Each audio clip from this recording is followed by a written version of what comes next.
피곤해 보이고 나이 들어 보이는 인상을 줄 수가 있어요. 눈밑 지방제 배치로 다크서클이 완전히 해결이 되느냐? 지금 와서는 좀 후회돼요. 환자를 보드로 보는 선생님이라고 느껴졌다고 해야 되나? 빨리빨리 하라고 지금 밖에 손님도 많은데 지금 이거 들어줄 시간 없다고. 와, 이런 대우를 받는다는 게 너무너무 불쾌했어요. 일상 복귀는 언제부터 가능하냐? 그리고 비용적인 부분은 눈밑 지방이 쌓인 채로 그대로 두게 되면 주름이 될 수 있다고 하더라고요. 예전보다 얼굴이 되게 맑아 보이고.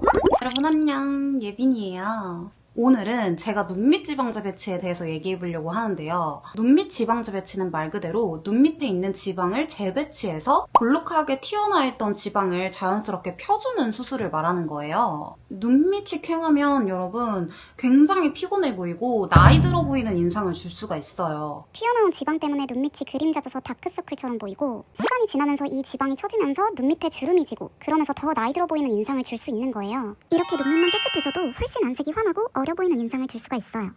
제가 눈밑 지방제 배치를 하게 된 이유는 제가 눈밑 지방이 엄청나게 심한 편은 아니었어요. 그런데 20대 초반에 맞은 애교 필러가 처지면서 지방이랑 엉키고 살짝 볼록하게 나와가지고 다크서클처럼 보였단 말이에요.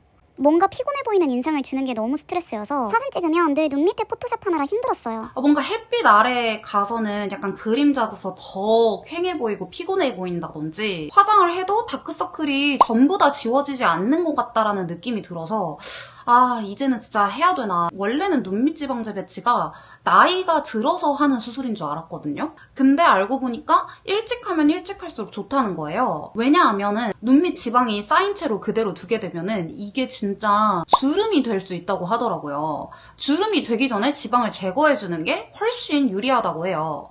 그러면 여기서 여러분들이 궁금하실 게 눈밑 지방제 배치로 다크서클이 완전히 해결이 되느냐 이거일 거잖아요. 사실 눈밑 다크에 따라서 눈밑 지방제 배치로 해결이 될 다크가 있고 해결이 되지 않는 다크가 있어요. 눈밑 다크도 종류가 여러 가지가 있는데 그냥 이 눈 주변 색소가 아예 검게 변한 사람들 있잖아요. 그런 분들은 사실 눈밑 지방제 배치로는 효과를 보기가 어려워요. 그리고 눈밑 지방제 배치 할 시기를 많이 놓쳐서 이미 주름이 많이 생겨버리신 분들 있잖아요. 고랑이 많이 패이신 나이가 조금 있으신 분들은 눈밑 지방제 배치로 지방은 사라질 수 있지만 주름이 완전히 제거되는 것은 아니기 때문에 엄청난 기대를 하기엔 힘드실 수도 있어요. 저처럼 눈밑 지방이 약간 있고 주름이 심하지 않으신 분들이 약간 효과를 봤다라고 느끼실 수 있을 것 같아요. 저는 수술을 1월 7일 날 진행을 했고 지금 거의 6개월이 다 되어가고 있어요. 6개월이 지난 지금 상태는 이 정도예요.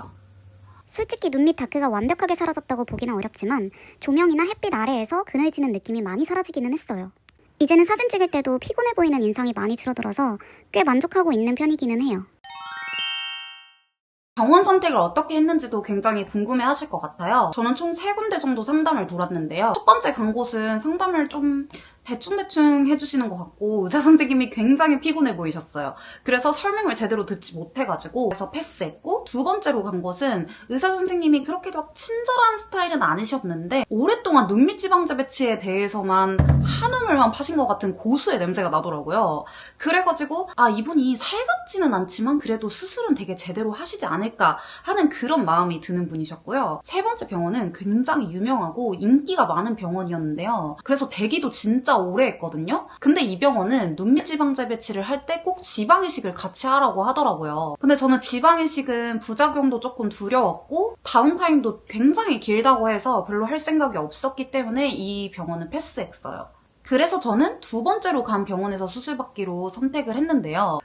근데 이거는 사실 지금 와서는 좀 후회돼요. 두 번째 병원에서 하고 나서 뭐 부작용을 겪고 있는 건 아니지만 잘한 선택이라고 생각하진 않아요. 그 이유는 이따가 뒤에서 다시 설명해 드릴게요. 이제 눈밑 지방제 배치 수술 과정에 대해서 한번 얘기해 볼게요. 저는 전신 마취로 들어갔고 저는 눈밑질을 하면서 팔자 위 지방 제거랑 중안부를 끌어올리는 실리프팅도 같이 했어요. 그래서 수술 시간은 정확히는 모르겠는데 빨리 끝났다고 했고요. 저는 한 2시간에서 2시간 반 정도 있다가 깨어났던 것 같아요. 깨어난 뒤에는 이 입술 위쪽이 아예 감각이 없었고 실리프팅 때문에 그런지 중안부가 엄청 땡겼어요. 오히려 그게 되게 아팠고 그때 마취가 이미 되어 있었기 때문에 눈밑 통증은 거의 없었던 것 같아요. 수술하고 나온 직후에는 이런 식으로 여기에 실밥을 고정해 놓은 테이프가 있더라고요. 근데 이게 참 불편했던 게 이거를 일주일인가 동안 떼지를 못해요. 그래서 세수를 못해요. 아, 그게 진짜 답답했는데 3일차부터 일주일차까지 저는 멍도 거의 안 들고 피가 새어서 나올 수도 있다. 뭐 이렇게 의사 선생님께서 겁을 되게 많이 주셨는데 저는 그렇게 피도 많이 안 샜던 것 같고 별로 아프거나 피만 멍이 들거나 피가 나거나 이런 거는 전혀 없었어요. 근데 불편했던 점은 엎드려서 머리를 감지 못한다는 점, 그리고 세수를 하기가 굉장히 불편하다는 점이에요. 그래서 실밥 빼기 전까지는 저는 사실 안 나갔고 안 씻었어요. 일상 복귀는 언제부터 가능하냐 이렇게 물어보시는 분들도 굉장히 많으실 텐데 수술하고 나서 아픈 정도 때문에 일상을 못한다 그런 거는 전혀 없어요. 바로 다음 날부터도 아니 그 당일날도 일상 복귀 하시는 분들도 많으실 것 같아요. 사실 씻는 것만 어떻게 뭐 미용실에서 머리를 감겨준다든지 뭐 이런 식으로 해가지고 일상 복귀는 충분히 바로 가능하실 것 같아요. 아, 그리고 주의해야 될 점은 눈밑 지방자 배치 수술을 하고 초반에는 눈을 비빈다든지 눈 주변을 누른다든지 그리고 렌즈 착용도 불가능해요. 저는 한 3일 동안은 붓기를 내리기 위해서 약간 앉아서 자다시피 잤고요. 한 3, 4주 뒤부터는 엎드려서 머리 감는 거, 렌즈 착용하는 거 다 가능하다고 들었어요. 아, 그리고 비용적인 부분은 병원마다 조금씩 달랐거든요. 제가 했던 병원에서는 100만 원 중후반대로 했어요. 근데 저는 아까 말했듯이 팔자 위 지방 제거랑 실리프팅도 같이 했기 때문에 총 300만 원 초반대로 수술 진행했어요. 이제 수술 후 한 달 차가 됐을 때 경과를 보러 갈 수가 있거든요. 수술하고 나면은 보통 궁금한 게 굉장히 많잖아요. 아, 뭐 이거 잘못된 건 아닌지 막 이런저런 고민들이 굉장히 많을 텐데 저는 그래서 한 달 차 경과 보러 병원에 당연히 갔거든요. 근데 여러분 여기서 제가 이 병원을 추천하지 않는 이유가 나옵니다. 아니 이 병원 원장님이 원래도 살가우신 편은 아니었던 건 알았는데 아니 경과를 보러 가니까 너무 불친절하신 거예요. 아니 제가 경과를 보러 가는데 저희 집에서 병원이 있는 곳까지 저도 시간을 내서 간 걸 거 아니에요. 원장 선생님께서 일단 너무 바빠. 근데 경과를 보러 들어오시더니 갑자기 뭐 막 이렇게 수수숙 보세요 그러고 나가려고 하시는 것 같더라고요. 근데 제가 이제 질문할 게 있으니까 저 질문 좀 할게요 이러고 한두 개 질문하고 나서 메모장을 보면서 그리고 저 하나만 더 물어볼게요 하고 이렇게 보고 있는데 갑자기 저한테 빨리빨리 물어보라는 식으로 지금 밖에 바쁜데 경과 보는데 이렇게 시간을 써야 되냐는 식으로 지금 이 자리는 시간 낭비라는 식으로 얘기를 갑자기 하는 거예요. 와... 저는 이제 수술이 끝났으니 다른 더 수술을 해야 될 사람들을 맞이하는 게 훨씬 더 이득이라는 느낌이 강하게 들었거든요. 그러니까 전형적인 환자를 돈으로 보는 선생님이라고 느껴졌다고 해야 되나? 근데 이건 뭐 제 개인적인 의견입니다.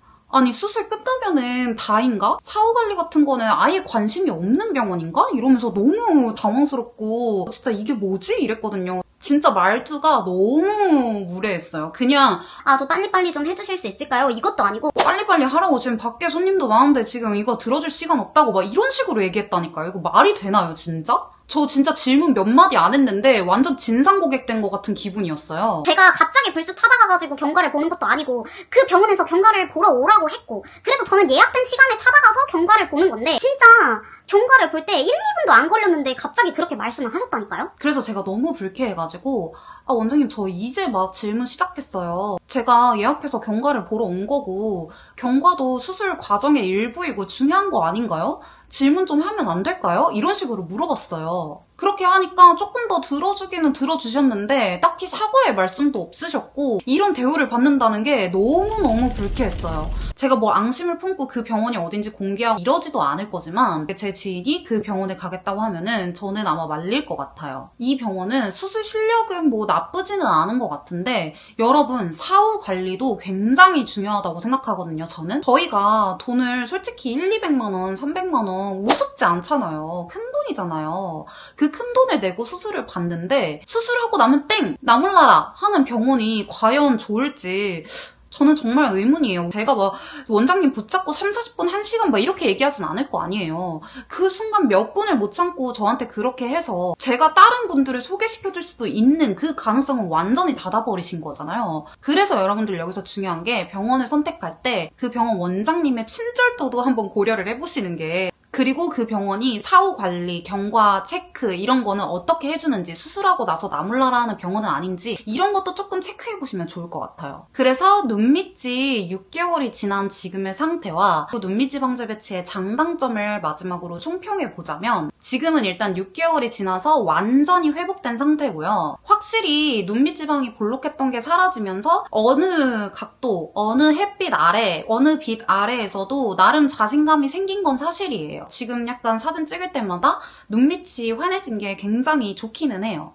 예전보다 얼굴이 되게 맑아 보이고 환해 보이는 느낌은 있어요. 그런데 그전에도 막 엄청 심했던 거는 아니기 때문에 아마 저만 알지 남들은 그렇게 큰 차이 못 느끼실 수도 있는 정도? 네, 그 정도의 효과가 있는 것 같아요. 그리고 추가적으로 팔자위 지방 제거랑 중안부 끌어올리는 실리프팅에 대해서도 얘기를 해보자면 팔자위 주름 제거도 왜 한 거냐면 사실 지방이 엄청 많았던 건 아닌데 이 지방도 쌓이면 쌓일수록 이렇게 처져서 팔자주름을 유발할 수 있다고 하더라고요. 저는 그게 조금 무서워서 미리미리 제거를 했어요. 그리고 중안부를 살짝 끌어올리는 실리프팅을 했는데 솔직히 말해서 이 실리프팅은 그렇게까지 드라마틱한 효과 모르겠어요. 제가 수술했던 병원이 이거를 잘 못하는 걸 수도 있고 한번 이거는 나중에 더 괜찮은 시술이 있거나 더 괜찮은 병원을 찾는다면 도전해보려고요. 그래도 그냥 기분상 중안부가 살짝 짧아진 것 같은 느낌이 들기는 해요. 그리고 눈밑 지방제 배치의 단점은 사실 수술 자체로만 보면은 그렇게 단점은 없어요. 하지만 이 수술 자체만으로 눈 밑에 일어나는 노화의 모든 것을 해결하려고 하시면 살짝 실망하실 수도 있어요. 저도 사실 지금 카메라로는 깔끔해 보일 수 있어도 어느 각도에서 보면은 아직 살짝 주름이 남아있는 것 같은 느낌이 있어서 나중에 만약에 더 처지거나 주름이 깊어지거나 하게 되면은 거상도 생각하고 있어요. 사실 이 눈밑 지방제 배치 최대의 단점은 제가 수술한 병원의 원장님이셨습니다. 여러분들은 저처럼 실패하지 마시고 좋은 원장님들한테 수술 받길 바랄게요. 그리고 제가 아프지 않았다고 해서 모든 분들이 아프지 않는 건 아니니까 멍이나 출혈 같은 것들은 사람마다 굉장히 케바케이기 때문에 이거는 개인차가 있다는 점 참고해 주시면 좋을 것 같아요. 이렇게 해서 오늘 눈밑 지방제 배치 수술에 대해서 얘기해봤어요. 이 영상은 수술을 권장하는 영상이 절대 아니니까요. 만약에 관심이 있으신 분들이라면 전문가와 꼭 상담을 진행한 후 신중하게 결정하시길 바랄게요. 그럼 다음 영상에서 만나요.